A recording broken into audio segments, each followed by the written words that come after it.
नमस्कार दोस्तों, कैत्री अकादमी में आपका स्वागत है। तो चलिए स्टार्ट करते हैं। आज का पहला प्रश्न, भारत का नागरिक सुरक्षा अधिनियम संसद में कब आरंभ हुआ? 10 जून 1968, 15 जनवरी 1968, मई 1968, 2 मार्च 1968। आंसर मई 1968। व्याख्या, भारत में नागरिक सुरक्षा पहली बार 24 अक्टूबर 1941 को स्थापित की गई थी। इसे संसद द्वारा मई 1968 को नागरिक सुरक्षा अधिनियम 1968 के रूप में अधिनियमित किया गया था। नागरिक सुरक्षा स्वयंसेवक नागरिक सुरक्षा अधिनियम 1968 और संबंधित नियमों और विनियमों के तहत कार्य करते हैं। आपको बता दें कि नागरिक सुरक्षा का कार्य आपातकालीन परिस्थितियों से तत्काल निपटना, जनता की रक्षा करना, आपदा से नष्ट या क्षतिग्रस्त हुए सेवाओं और सुविधाओं को बहाल करना इत्यादि है। अब अगला प्रश्न, नागरिक सुरक्षा कोर के पास कितनी सेवाएं हैं? 16, 15, 10, 12। आंसर 12। व्याख्या, नागरिक सुरक्षा उपायों के परिचालन के लिए भारत सरकार के निर्देशानुसार 12 सेवाओं का गठन किया गया है। ये मुख्यालय सेवा, संचार सेवा, वार्डन सेवा, हताहत सेवा, अग्निशमन सेवा, प्रशिक्षण सेवा, बचाव सेवा, कल्याण सेवा, पूर्ति सेवा, शव निस्तारण सेवा है, जबकि 2 सेवाएं समाप्त की जा चुकी हैं। अब अगला प्रश्न, महाराणा प्रताप की मृत्यु कब हुई? 1590, 1654, 1597, 1675। आंसर 1597। ऑप्शन सी।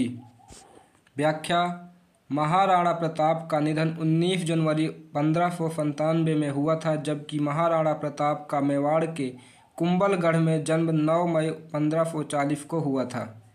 आपको बता दें कि महाराणा प्रताप के मौत का असल कारण स्पष्ट रूप से कहीं बताया नहीं गया है, लेकिन कहा जाता है कि उनकी मृत्यु शिकार करते समय उनकी कमान उनकी आंत में ऐसी लगी कि उससे एक गहरा जख्म हो गया। अगला प्रश्न, भारत के आपदा प्रबंधन अधिनियम को कब लागू किया गया? 30 दिसंबर 2005, 23 दिसंबर 2005, 15 अक्टूबर 2005, 10 नवंबर 2005। आंसर 23 दिसंबर 2005। व्याख्या, 23 दिसंबर 2005 को भारत सरकार ने आपदा प्रबंधन अधिनियम लागू किया, जिसमें प्रधानमंत्री की अध्यक्षता में राष्ट्रीय आपदा प्रबंधन प्राधिकरण NDMA और राज्यों के मुख्यमंत्रियों की अध्यक्षता में राज्य आपदा प्रबंधन प्राधिकरण FDMA के विनिर्माण की परिकल्पना की गई, ताकि भारत में आपदा प्रबंधन के लिए समग्र और एकीकृत कार्यविधि लागू की जाए। इसीलिए भारत के प्रधानमंत्री की अध्यक्षता में राष्ट्रीय आपदा प्रबंधन प्राधिकरण NDMA भारत में आपदा प्रबंधन के लिए शीर्ष निकाय है। NDMA की स्थापना और राज्य और जिला स्तरों पर संस्थागत तंत्र के लिए एक सक्षम वातावरण का निर्माण आपदा प्रबंधन अधिनियम 2005 द्वारा लागू किया गया है। अगला प्रश्न, मानचित्र पर मोटी नीली रेखा आमतौर पर दिखाने के लिए उपयोग की जाती है। बिजली घर, नाला, नदी, बांध। आंसर नदी। व्याख्या, मानचित्र पर एक मोटी नीली रेखा का उपयोग आमतौर पर किसी नदी को दिखाने के लिए किया जाता है। सामान्यतः नीले रंग का इस्तेमाल जलाशयों, भूरा रंग पर्वतों, पीला रंग पठारों और हरा रंग मैदानों को दर्शाने के लिए किया जाता है। अगला प्रश्न, दीपा मलिक किस खेल से संबंधित है? फुटबॉल, कुश्ती, भारोत्तोलन, गोला फेंक। आंसर गोला फेंक। व्याख्या, दीपा मलिक गोला फेंक या शॉट पुट खेल से संबंधित है। उनका जन्म 30 सितंबर 1970 को हरियाणा के भैंसवाल में हुआ था। उन्होंने 30 साल की उम्र में अपने करियर की शुरुआत की थी। वह पैरालंपिक खेलों में पदक जीतने वाली पहली भारतीय महिला है और उन्होंने 2016 ग्रीष्मकालीन पैरालंपिक में शॉट पुट में रजत पदक जीता था। आपको बता दें कि गोला फेंक अथवा शॉट पुट ट्रैक और फील्ड घटना है, जिसमें एक भारी गेंद को सीधे फेंकने के स्थान पर घुमाकर फिसलाया जाता है, जिससे वो अधिकतम दूरी पर जा सके। अब अगला प्रश्न, मानचित्र की निर्देशिका कहाँ पाई जाती है? निचला बायां हाशिया, निचला दाहिना हाशिया, मानचित्र के शीर्ष पर, ऊपरी दाहिना हाशिया। आंसर निचला दाहिना हाशिया, ऑप्शन बी। व्याख्या, मानचित्र दिशाओं में उत्तर, दक्षिण, पूर्व और पश्चिम शामिल है। मानचित्र पर सीधा ऊपर उत्तर होता है, नीचे दक्षिण की ओर है, दाईं ओर पूर्व है और बाईं ओर पश्चिम है। मानचित्र की निर्देशिका निचला दाहिना हाशिया के पास पाई जाती है। अब अगला प्रश्न, मानचित्र की ग्रिड रेखाओं पर विचार करते हुए ऊर्ध्वाधर रेखाओं को किस प्रकार वर्गीकृत किया जाता है? पूर्व दिशा, पश्चिमी दिशा, उत्तर दिशा, दक्षिण दिशा। आंसर पूर्व दिशा। मानचित्र की ग्रिड रेखाओं पर विचार करते हुए ऊर्ध्वाधर रेखाओं को पूर्व दिशा में वर्गीकृत किया जाता है। ग्रिड अल्फा न्यूमेरिक कोड वाली रेखाओं का एक सेट है जिसका उपयोग मानचित्र पर किसी स्थान को परिभाषित करने के लिए किया जाता है। शिफ्टिंग वे रेखाएं हैं जो पूर्व, पश्चिम या क्षैतिज दिशा में चलती हैं। उत्तर दिशा की ओर इनका मान बढ़ जाता है। नॉर्थिंग वे रेखाएं हैं जो उत्तर, दक्षिण या ऊर्ध्वाधर दिशा में चलती हैं। अब अगला प्रश्न, सैन्य मानचित्र पर कितने उत्तर होते हैं? 3 उत्तर, 2 उत्तर, 4 उत्तर, 1 उत्तर। आंसर 3 उत्तर। व्याख्या, सैन्य मानचित्र पर 3 उत्तर होते हैं। झुकाव आरेख आपको मानचित्र पर तीनों उत्तरों को दर्शाता है। वास्तविक उत्तर, चुंबकीय उत्तर और ग्रिड उत्तर। कंपास सुई हमेशा चुंबकीय स्तर की ओर इशारा करती है।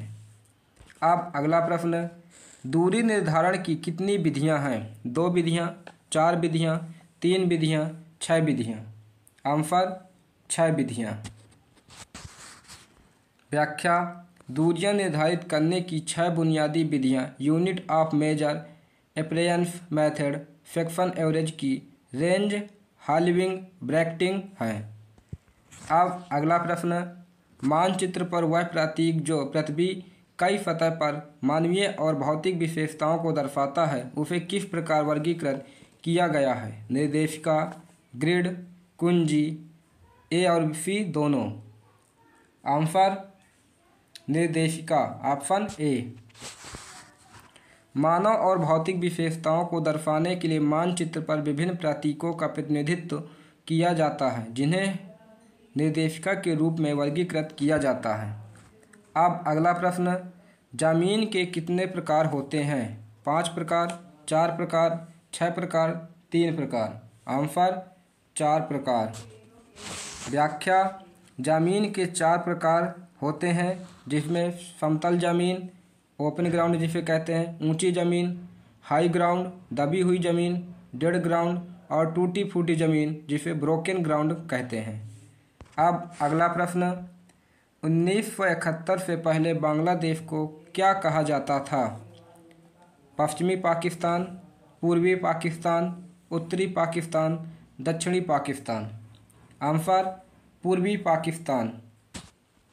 व्याख्या, वर्तमान बांग्लादेश को पूर्वी पाकिस्तान कहा जाता था जब वह पाकिस्तान का हिस्सा था। पूर्वी पाकिस्तान 1947 और 1971 के बीच पाकिस्तान का पूर्वी प्रांतीय विंग था जो आधुनिक बांग्लादेश के क्षेत्र को आच्छादित करता था। अब अगला प्रश्न, नागासाकी पर परमाणु हमला कब हुआ था? 6 अगस्त 1945, 9 अगस्त 1945, 3 सितंबर 1939, इनमें से कोई नहीं। आंसर 9 अगस्त 1945। व्याख्या, 9 अगस्त 1945 को दक्षिणी जापान के बंदरगाह नगर नागासाकी पर 11:01 पर 6.4 किलो का प्लूटोनियम 239 बम गिराया गया जिसका नाम फैट मैन था। यह परमाणु हमला आने वाली पीढ़ियों के लिए दर्दनाक स्मृतियों का अवशेष भी छोड़ गया था।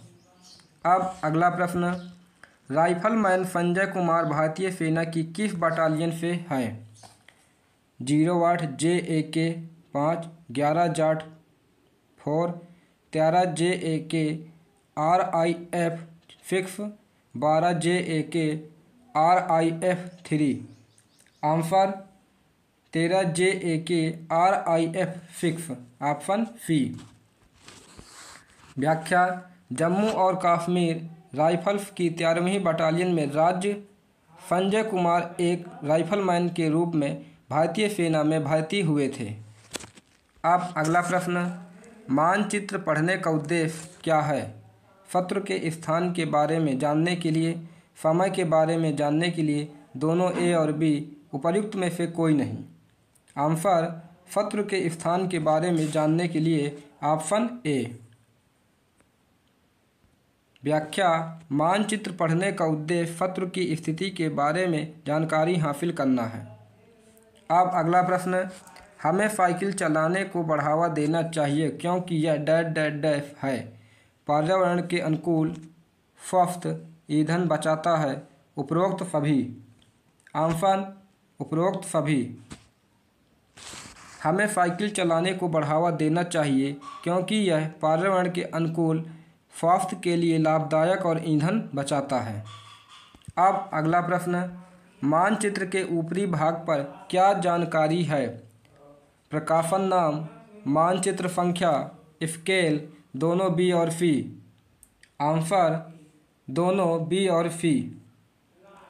व्याख्या। मानचित्र के ऊपरी भाग में मानचित्र संख्या और स्केल दोनों की जानकारी होती है। निम्नलिखित में से कौन व्यक्ति को पैराशेल से जोड़ता है? हारेंस, जैकेट, कोट, पट्टा। Answer harness. Option A. Harness व्यक्ति को पैराशेल से जोड़ता है। अगला प्रश्न, पारंपरिक संकेतों के क्या फायदे हैं? महंगा, बनाना आसान है, मानव निर्मित, सस्ता होना। आंसर बनाना आसान है। Option B. पारंपरिक संकेत और चिन्ह मार्गदर्शन और निर्देश प्रदान करने के दृश्य साधन हैं और इन्हें बनाना सरल व आसान है। अगला प्रश्न, हारेंस को किसके साथ वाहन से जोड़ा जाता है? दो रस्सी, रस्सी खींचना, दो राड, दो चैन। आंसर दो रस्सी। Option A. हारेंस को दो रस्सी के साथ वाहन से जोड़ा जाता है। अगला प्रश्न, मानचित्र पर लाल रंग क्या दर्शाता है? जल निकाय, वन भूमि, मानव निर्मित चीज़ें। आंसर मानव निर्मित चीज़ें। व्याख्या। मानचित्र पर लाल रंग मानव निर्मित वस्तुएं दर्शाता है। अगला प्रश्न, फुट जैम एक किसकी तकनीक है? पैरासेलिंग, रॉक क्लाइंबिंग, फिसलन, trekking. Answer rock climbing. Option B. Foot jam एक रॉक क्लाइंबिंग तकनीक है। अगला प्रश्न, उत्तर, दक्षिण, पूर्व और पश्चिम को किस बिंदु के रूप में जाना जाता है? कंपास, कार्डिनल, ग्रिड, कोई नहीं। Answer cardinal. Option B. व्याख्या। उत्तर, दक्षिण, पूर्व और पश्चिम को कार्डिनल बिंदु के रूप में जाना जाता है। अब अगला प्रश्न, ट्रैकिंग के दौरान पर्याप्त पानी न पीने से क्या होता है? डिहाइड्रेशन, दिल का दौरा, सूजन, उपरोक्त में से कोई नहीं। Answer dehydration. Option A. व्याख्या। ट्रैकिंग के दौरान पर्याप्त पानी न पीने से डिहाइड्रेशन होता है। अगला प्रश्न, मानचित्र पर नीला रंग क्या दर्शाता है? जल निकाय, वन भूमि, मानव निर्मित चीज़ें। आंसर जल निकाय। Option A. मानचित्र पर नीला रंग जल निकाय दर्शाता है।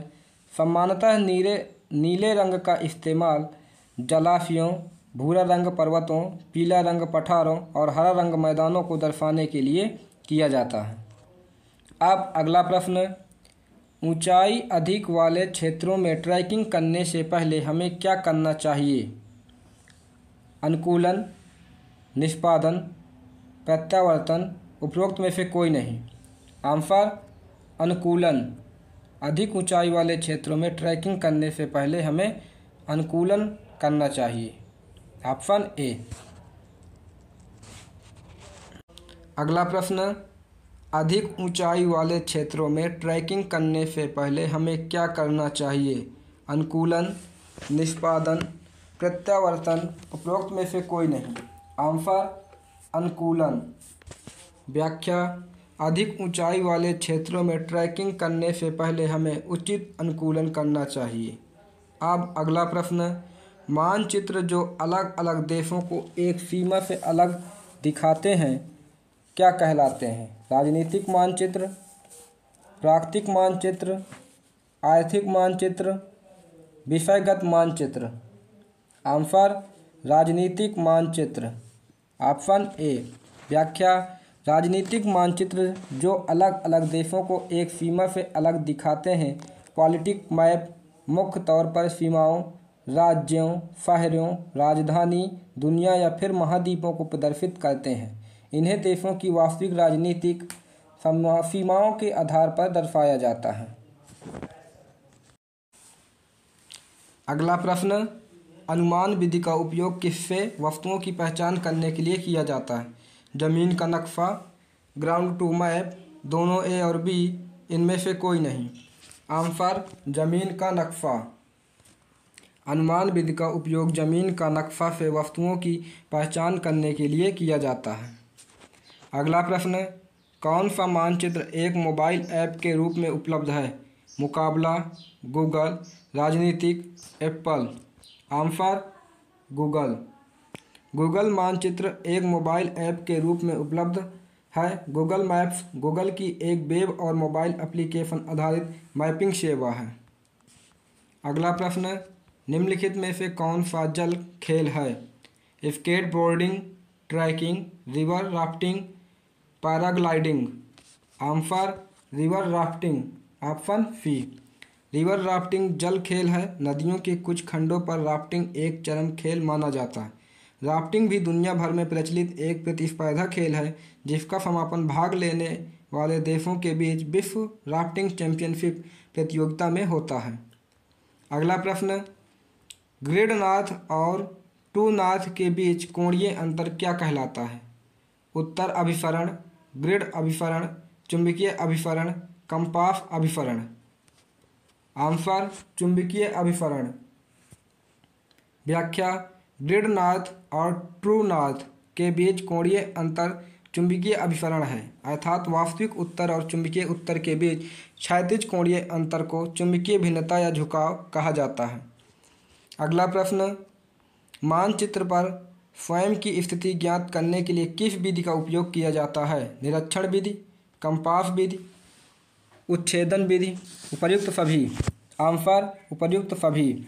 मानचित्र पर स्वयं की स्थिति ज्ञात करने के लिए निरीक्षण विधि, कंपास विधि, उच्छेदन विधि आदि उपर्युक्त सभी का उपयोग किया जाता है। अब अगला प्रश्न, ट्रैकिंग के दौरान छाले किसके कारण बन सकते हैं? खराब जूते, ढीले मोजे, गीले पैर, उपरोक्त सभी। आंसर उपरोक्त सभी। ट्रैकिंग के दौरान छाले खराब जूते, ढीले मोजे, गीले पैर के कारण बन सकते हैं। अब अगला प्रश्न, भूमि का वह ऊंचा क्षेत्र जो पर्वत जितना ऊंचा ना हो कहलाता है? टिब्बा, पठार, पहाड़ी, चट्टान। आंसर पहाड़ी। व्याख्या। भूमि का वह ऊंचा क्षेत्र जो पर्वत जितना ऊंचा ना हो पहाड़ी कहलाता है। पहाड़ों की तुलना में पहाड़ियों पर चढ़ना आसान है। वे कम खड़ी हैं और उतनी ऊंची नहीं है, लेकिन एक पहाड़ की तरह एक पहाड़ी का आमतौर पर एक स्पष्ट शिखर होता है जो इसका उच्चतम बिंदु होता है। हालांकि पहाड़ियों और पर्वतों के बीच कोई आधिकारिक अंतर नहीं है, जबकि पठार वह क्षेत्र है जिसके ऊपर उठी हुई भूमि समतल होती है। अगला प्रश्न, पैरासेल के कितने भाग होते हैं? 5 भाग, 6 भाग, 8 भाग, 10 भाग। आंसर 6 भाग। पैरासेल के 6 भाग होते हैं। एक पैरासेल के 6 भाग होते हैं। हॉर्स पायलट को पैरासेल से जोड़े रखता है जो नाव या जमीनी वाहन से खींचने वाली रस्सी के जरिए जुड़ा रहता है। अब अगला प्रश्न, नेहरू पर्वतारोहण संस्थान NIM किसमें स्थित है? गुलमर्ग, पुणे, उत्तरकाशी, दार्जिलिंग। आंसर उत्तरकाशी। व्याख्या।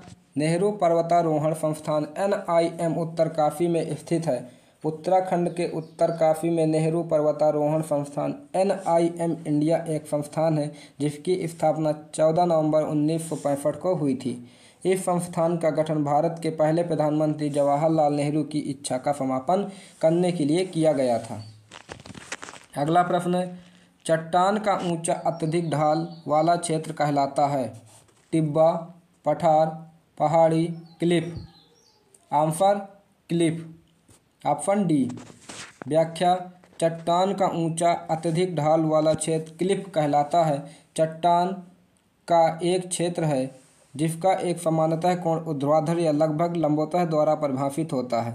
चट्टानों का निर्माण गुरुत्वाकर्षण के प्रभाव से अपक्षय और कटाव की प्रक्रियाओं से होता है। तटों पर, पहाड़ी इलाकों में, ढलानों पर और नदियों के किनारे चट्टानें आम हैं। चट्टानें आमतौर पर ऐसी चट्टानों से बनी होती हैं जो अपक्षय और कटाव के प्रति प्रतिरोधी होती हैं। अगला प्रश्न, निम्नलिखित में से कौन सी साहसिक गतिविधियां हैं? पैरासेलिंग, रॉक क्लाइंबिंग, ट्रैकिंग, उपर्युक्त सभी। आंसर उपर्युक्त सभी। व्याख्या, पैरासेलिंग, रॉक क्लाइंबिंग, ट्रैकिंग आदि उपर्युक्त सभी साहसिक गतिविधियां हैं, जबकि साहसिक खेलों में ice skating, ice hockey, skiing, rock climbing, gliding, वाहन और बाइक रेसिंग आदि शामिल हैं।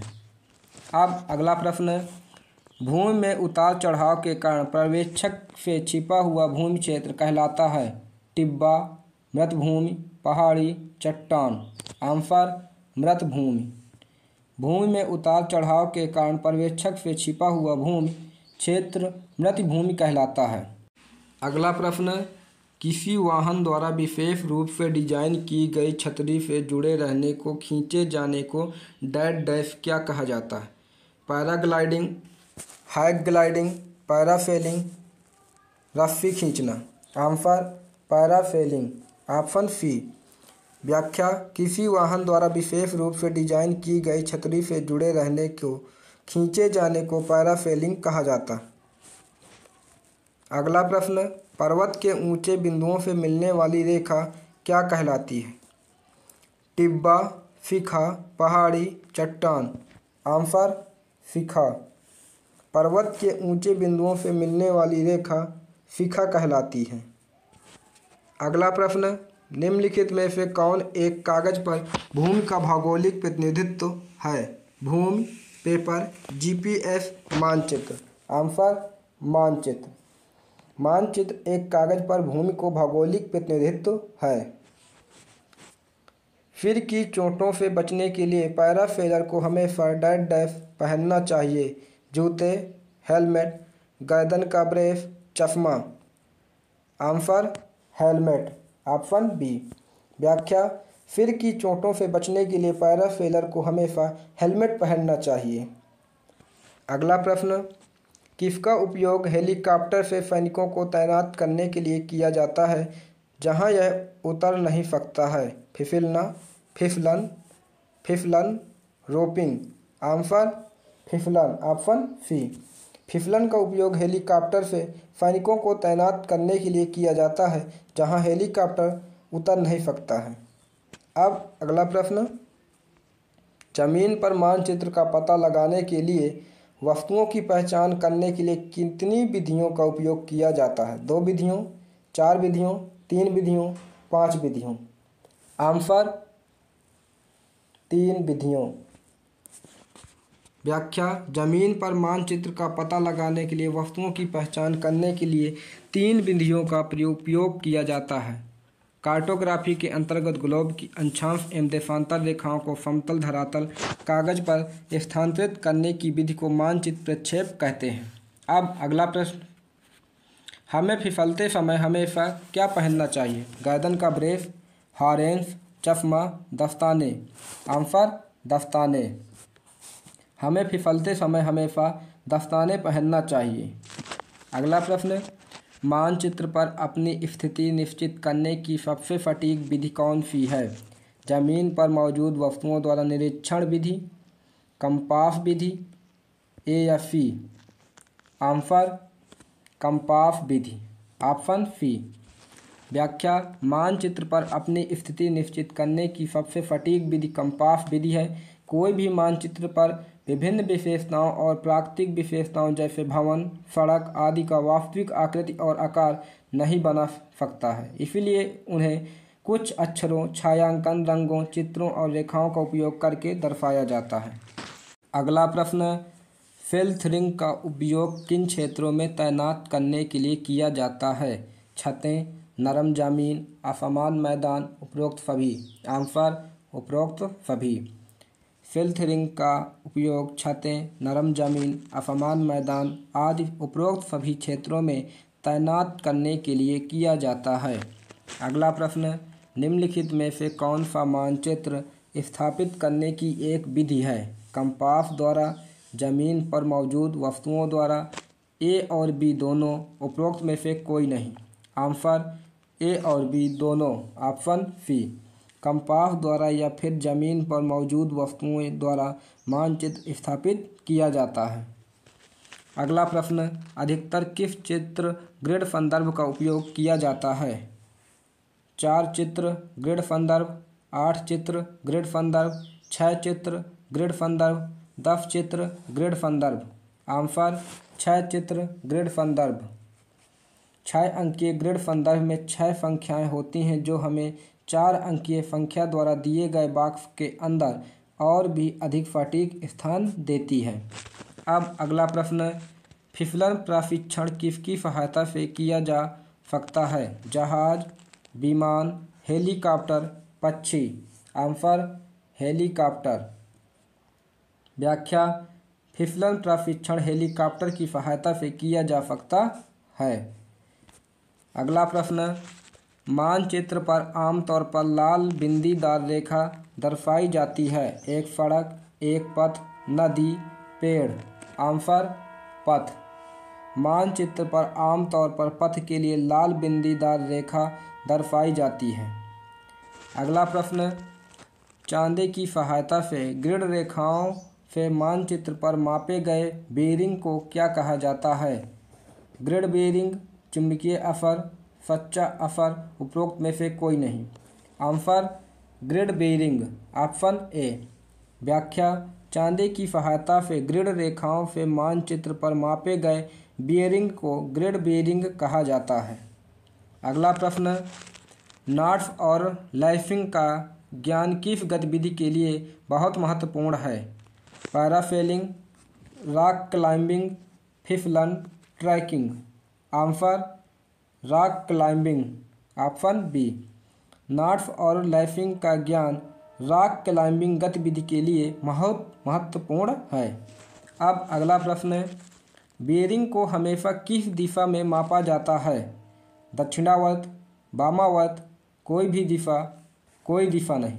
आंसर दक्षिणावर्त, ऑप्शन ए। बेरिंग को हमेशा दक्षिणावर्त दिशा में मापा जाता है। अगला प्रश्न, स्वतंत्र रूप से लटकाए जाने पर एक सटीक कंपास सुई किस दिशा की ओर इशारा करती है? चुंबकीय उत्तर, ग्रिड उत्तर, सच्चा उत्तर, इनमें से कोई नहीं। आंसर चुंबकीय उत्तर, ऑप्शन ए। स्वतंत्र रूप से लटकाए जाने पर एक सटीक कंपास सुई चुंबकीय उत्तर दिशा की ओर इशारा करती है। अगला प्रश्न, लंबी दूरी विशेषकर पहाड़ों या जंगलों में चलना क्या कहलाता है? ट्रैकिंग, यात्रा, जॉगिंग, मैराथन। Answer trekking. लंबी दूरी विशेषकर पहाड़ों या जंगलों में चलना ट्रैकिंग कहलाता है। अब अगला प्रश्न, निम्नलिखित में से कौन ग्रिड संदर्भ हो सकते हैं? 4 संदर्भ, 6 संदर्भ, 8 संदर्भ, उपर्युक्त सभी। आंसर उपर्युक्त सभी। उपर्युक्त सभी 4, 6, 8 ग्रिड संदर्भ हो सकते हैं। अगला प्रश्न, रॉक क्लाइंबिंग में भाग लेने वाले क्या करते हैं? ऊपर नीचे या चट्टानों के पार चढ़ना, पहाड़ों का निर्माण करें, पहाड़ों में रहते हैं, उपरोक्त सभी। आंसर ऊपर नीचे या चट्टानों के पार चढ़ना, ऑप्शन ए। व्याख्या, रॉक क्लाइंबिंग एक ऐसा खेल है जिसमें प्रतिभागी प्राकृतिक चट्टान संरचनाओं या इंडोर चढ़ाई वाली दीवारों पर चढ़ते हैं, अर्थात पहाड़ों की चट्टानों पर खेल या मनोरंजन के लिए रस्सी की सहायता से चढ़ने रॉक क्लाइंबिंग को कहते हैं। इस तरह रॉक क्लाइंबिंग में भाग लेने वाले ऊपर नीचे या चट्टानों के पार चढ़ते हैं। अगला प्रश्न, किसके पास नेविगेशन पार्टी में छड़ी और कंपास का एक सेट होता है? एक मार्गदर्शक, सहायक, रिकॉर्डर, स्काउट्स। आंसर एक मार्गदर्शक।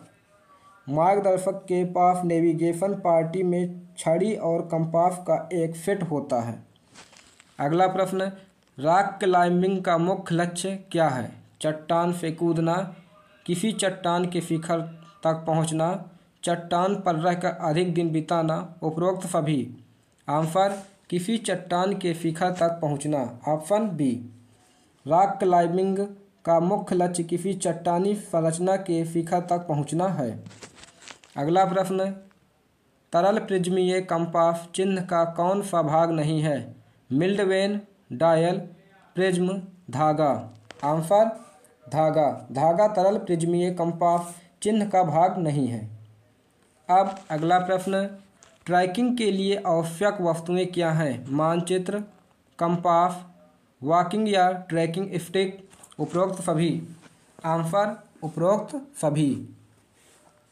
ट्रैकिंग के लिए आवश्यक वस्तुएं मानचित्र, कंपास, बैग, स्लीपिंग बैग, पानी की बोतल, वॉकिंग या ट्रैकिंग स्टिक है। अगला प्रश्न, नज़दीकी युद्ध के लिए किस प्रकार का हथियार सर्वोत्तम है? चाकू, राइफल, ग्रेनेड, धनुष या बाण। आंसर चाकू। नज़दीकी युद्ध के लिए चाकू हथियार सर्वोत्तम है। अगला प्रश्न, युद्ध के दौरान तनाव से निपटने का अच्छा तरीका क्या है? गहरी सांसें लें और हाथ में काम पर ध्यान केंद्रित करें। घबरा जाना और भाग जाना, लापरवाह व्यवहार में संलग्न होना, ऊर्जा बढ़ाने के लिए मीठा खाना खाएं। आंसर गहरी सांसें लें और हाथ में काम पर ध्यान केंद्रित करें, ऑप्शन ए। व्याख्या, युद्ध के दौरान तनाव से निपटने का अच्छा तरीका गहरी सांसें लेना और जो काम में है उस पर ध्यान केंद्रित करना। अब अगला प्रश्न, जंगल में पानी छानने का सबसे अच्छा तरीका क्या है? इसे उबालें, जल निस्पंदन प्रणाली का उपयोग करें, आयोडीन की गोलियों का प्रयोग करें, ब्लीच का प्रयोग करें। आंसर जल निस्पंदन प्रणाली का उपयोग करें, ऑप्शन बी।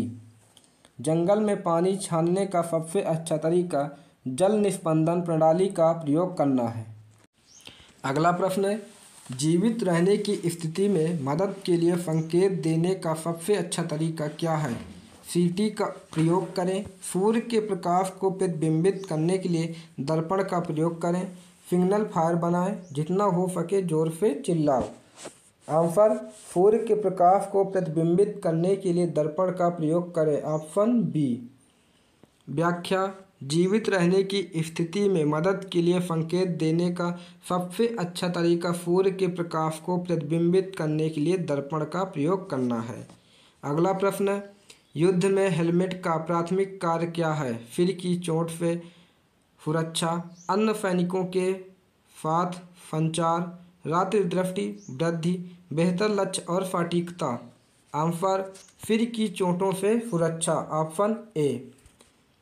व्याख्या, युद्ध में हेलमेट का प्राथमिक कार्य सिर की चोटों से सुरक्षा है। अगला प्रश्न, चूहा दौड़ क्या है? एक खाद्यान्न के माध्यम से एक गुप्त रास्ता, कृंतकों के विचरण के लिए एक पथ, एक प्रकार का ब्रूपी ट्रैप, टोह लेने के लिए इस्तेमाल किया जाने वाला एक प्रकार का वाहन। आंसर एक खाद्यान्न के माध्यम से एक गुप्त रास्ता, ऑप्शन ए। चूहा दौड़ खाद्यान्न से होकर गुजरने वाला एक गुप्त रास्ता है।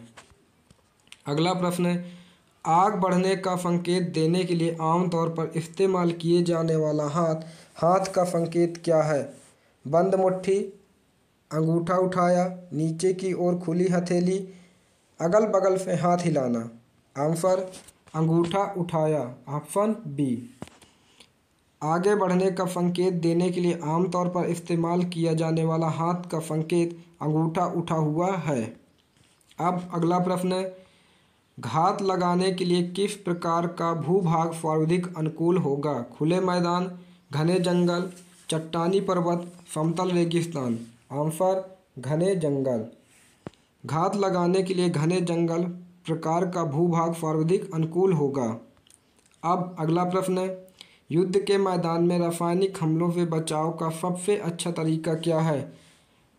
गैस मास्क पहनना, घर के अंदर रहना, खूब पानी पीना, सनस्क्रीन का उपयोग करना। आंसर गैस मास्क पहनना, ऑप्शन ए। व्याख्या, युद्ध के मैदान में रासायनिक हमलों से बचाव का सबसे अच्छा तरीका गैस मास्क पहनना है। धन्यवाद गायत्री अकादमी। आप सभी को व्याख्यान देखने के लिए आभार। हमारे चैनल को लाइक, शेयर एंड सब्सक्राइब अवश्य कीजिए।